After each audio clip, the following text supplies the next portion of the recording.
আজকে আমার এই ভিডিওটার উদ্দেশ্য হচ্ছে একটা কোম্পানিকে নিয়ে, যে কোম্পানিটার মেন উদ্দেশ্য হচ্ছে মানুষের টাকা মাইরা খাওয়া। এই কোম্পানিটার নাম হচ্ছে টিনস তিয়ানসি তিয়ানসি তিয়ানসি তিয়ানসি। হালার ঘরে হালা বাঞ্চু। এই ধরনের কিছু ছাগলের জন্য আজকে আমরা ভালো করে ব্যবসা করতে পারি না। তিয়ানসি বলে ভাগ্য যাইব তো করে এখানে আইসিস না। এই ঘাসগুলো অনেক তীক্ষ্ণ তীক্ষ্ণ, আই মিন কুমিল্লা ভাষা সোক্কা সোক্কা বলা হয়। এই তীক্ষ্ণ তীক্ষ্ণ এই ঘাসগুলোর উপর দিয়ে আছে না, তোদেরকে সরানো দরকার। টিনস তিয়ানসির সদর দপ্তর তিয়ানজিন, চীনে অবস্থিত।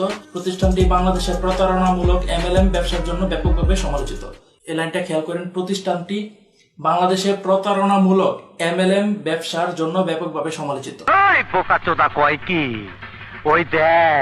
বাংলাদেশের অর্থনীতিতে বায়োটেকনোলজি, স্বাস্থ্য, হোটেল অ্যান্ড ট্যুরিজম, শিল্প, শিক্ষা, প্রশিক্ষণ এবং ই কমার্স খাতে আর্থিক বিনিয়োগ করতে চায় চীনা প্রতিষ্ঠান টিএনস গ্রুপ।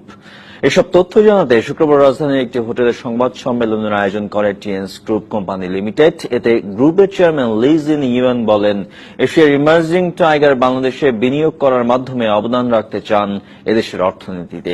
আগামী 3 বছরে বাংলাদেশের পাশাপাশি সারা বিশ্বে 10 লাখ স্টোর করার কথাও বলেন তিনি। টিএনস গ্রুপ বিশ্ববাজারে যাত্রা শুরু করে 1997 সালে। বর্তমানে বিশ্বের 224টি দেশে সফলভাবে ব্যবসা করার পর বাংলাদেশও ব্যাপক জনপ্রিয়তা পেয়েছে চীনের টিএনসি। তাই প্রতিষ্ঠানটির চেয়ারম্যান লি জি